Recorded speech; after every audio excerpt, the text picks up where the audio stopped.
اور میں اسی زمین پہ اس کے باپ کو عذاب دوں؟ فرمایا اس نے ایک بار رحمان اور رحیم کہا ہے، میں نے اس کی باپ کی قبر کو نور سے معمور فرما دیا ہے، نور سے بھر دی ہے قبر، برکت سے بھر دی ہے۔ اللہ کرے میرے بیٹے بھی قرآن پڑھے، اللہ کرے میری بیٹیاں بھی قرآن پڑھیں، اللہ کرے ہم سب کی اولادیں قرآن پاک پڑھیں۔ دیکھیں نا امام اعظم ابو حنیفہ رمضان میں 61 قرآن پاک پڑھتے تھے۔ کتنے؟ 60 ٹیک اللہ اکبر۔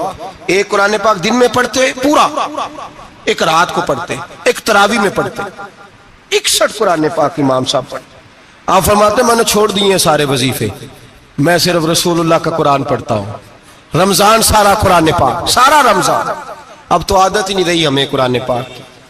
اگر لوگ ناراض نہ ہو تو محفل نعت ہوتی ہے تو تلاوتیں کتنی ہوتی ہیں، اور نعتیں ہم نے ذوق ہی نہیں بنایا، ذوق ہی نہیں بنایا ہم نے تلاوت قرآن کا، اس لیے کہ قراء علماء فقراء ان کو ہم تیار ہی نہیں کر رہے، ہم تو ایکٹر پال رہے ہیں جو پیسے لیتے ہیں نعت خوانی کے، معاذ اللہ۔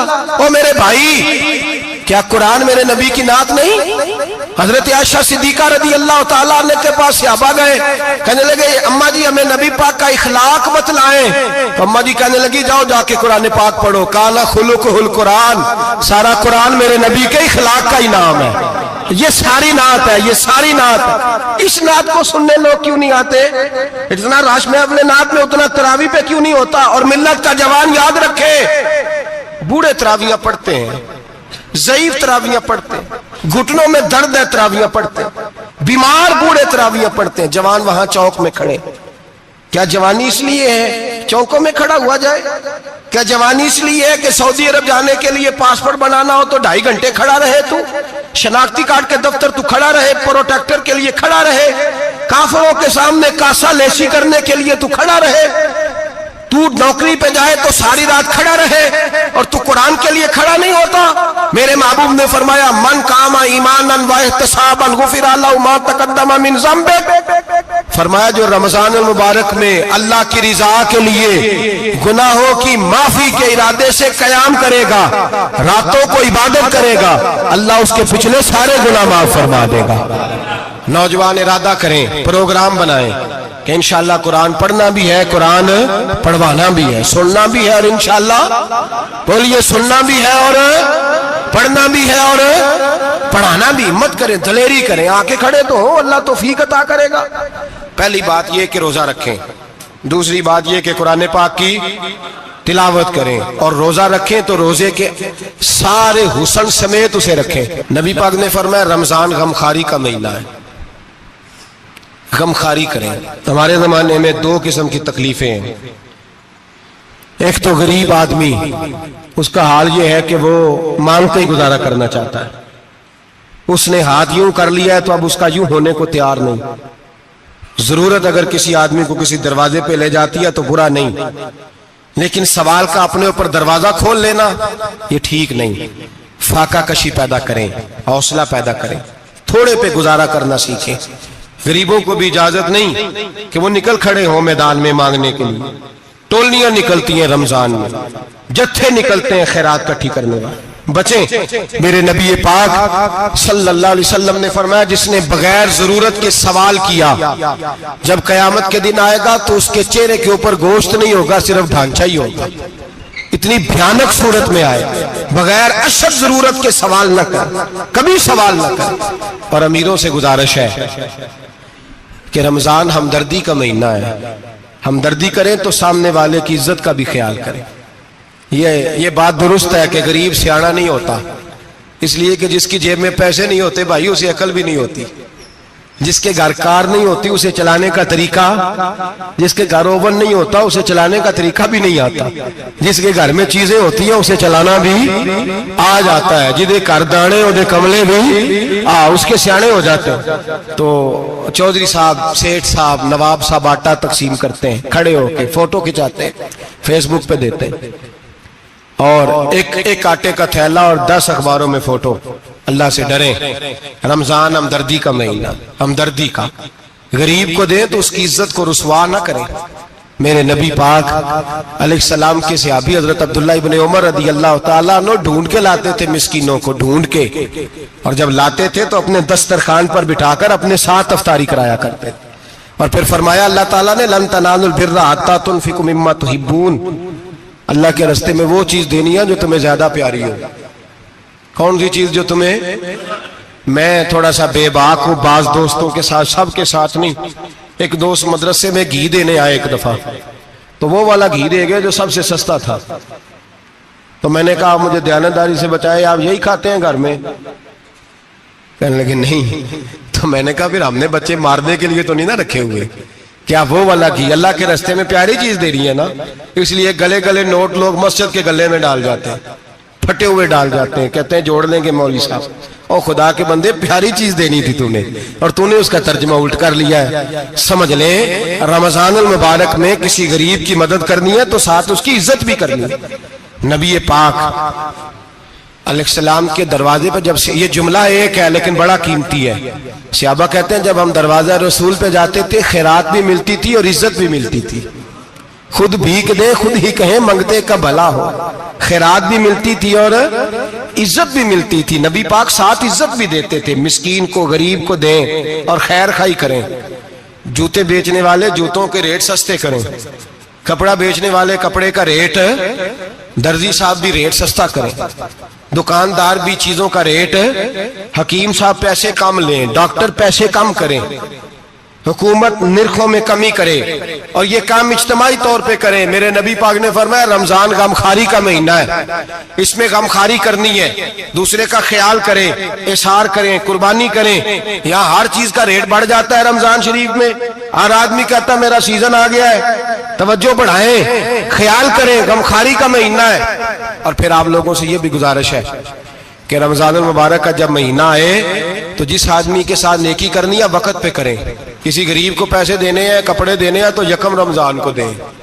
میں اکثر دوستوں سے پوچھتا ہوں، میں کہتا ہوں قاری صاحب نو جوڑا کدو دیندے ہو؟ کہندے ستیویں والے دن۔ میں کہا مینوں لگ گئی سمجھ، تہاڈی سازش ہے کدھرے سواں کے پا نہ لوے، ایویں مولوی چودھری صاحب دے نال دے کپڑے پا لے تے کتنے لکھیا ہے اینوں دینا ہے ستیویں؟ تسی دسو ستیویں والے دن کو درزی سی کے دیندا ہے؟ انہوں 3 گنا بھی پیسے دئیے تو کہندا ہے جڑے باقی نے انہاں دے نہیں بٹن پہ لگ دے میرے کولوں، کتھوں جوڑا سی کے؟ تو کس دن دیتے ہو قاری صاحب کو؟ کیا مقصد ہے؟ پہننے کے لیے دے رہے ہو یا اس لیے دے رہے ہو کہ نہ پہن سکے؟ تو بھائی آپ جب کسی کو کوئی چیز دیں گے تو کب دیں گے؟ جب وہ استعمال کر سکے۔ غریب کو لوگ فطرانہ دینے جاتے ہیں عید سے 1 دن پہلے، تو کیا کرے گا اس کا؟ وہ نہ تو کپڑے خرید سکا نہ روٹی لا سکا، بلکہ میرے حضرت صاحب فرماتے ہیں رمضان سے پہلے دے دو، رمضان کی نیت کر کے رمضان سے 1-2 دن پہلے دے دو، اللہ رمضان جتنا ثواب ہی عطا فرمائے گا۔ رمضان سے پہلے دو جس کو کچھ ہے دن، قبل از وقت تیاری کرو۔ اور میرے قبلہ صاحب فرمایا کرتے اپنے کپڑے بعد میں، غریب کے بچوں کے کپڑے پہلے، اپنے گھر کی ضروریات بعد میں، غریبوں کی ضروریات، اس لیے کہ اللہ پاک نے ان کا رزق بھی ہمارے گھر بھیج دیا ہے، ہماری ڈیوٹی لگائی ہے کہ تم نے بانٹنا، بانٹنے والے بنو۔ اور یہ ذہن بنائے کہ پتہ نہیں کس کا حصہ تھا جو اللہ نے میرے گھر بھیجا، یہ ذہن بنا کے بانٹ۔ اور جس کو دینے جائیں، ہاں آپ کو اجازت ہے تھوڑا بہت پتہ کرنے کی، لیکن تھوڑا بہت تفتیش کرنے کی اجازت، بال کی کھال اتارنے کی اجازت۔ میں نے دیکھا ہے لوگ غریبوں کا انٹرویو لیتے ہیں، تیرا تو فلانا کمانے والا نہیں، تیرا تو فلاں بچہ، او بھائی بہت سارے غریب ایسے ہیں، بڑے ہیں جو کمانے کی کوشش کرتے ہیں لیکن ان کا سبب نہیں بنتا۔ ہاں ہے ایسے لوگ جو سعودی عرب چلے گئے ہیں، کہتے ہیں تیرا تو فلاں باہر نہیں گیا، ہے گیا ہے، لیکن سارے سعودی عرب جانے والے بھی مال کمانے کی طاقت نہیں رکھتے، کئی وہاں بھی بیٹھ کے بیچارے قرضوں میں الجھے ہوئے ہیں، وہاں والوں کے ظلم کا شکار ہے، بہت ساری آزمائشوں میں۔ تو تفتیش کرتا ہے۔ میرے امام شافعی کا ایک جملہ اگر آپ کو یاد رہ گیا تو بات بن جائے گی۔ امام شافعی رحمت اللہ، بلکہ حضرت غوث اعظم جیلانی کے پاس وہ بات آپ کو زیادہ فائدہ دے گی۔ حضرت غوث اعظم جیلانی کو ان کا ایک مرید سمجھانے لگ گیا، کہنے لگا حضرت جی آپ سب کو ہی دیتے رہتے ہیں، ہر بندہ مستحق نہیں ہوتا، ذرا ٹٹول کے دیا کریں۔ تو غوث اعظم جیلانی فرمانے لگے بھائی مجھے تو لگتا ہے تو بھی ان چیزوں کا مستحق نہیں تھا جو اللہ نے تجھے عطا کر دی ہے، پہلے تو بتا تو مستحق تھا، تجھے اپنی حیثیت اوقات کا پتہ ہے جو اللہ نے تجھے دے دی ہے؟ طاقت تھی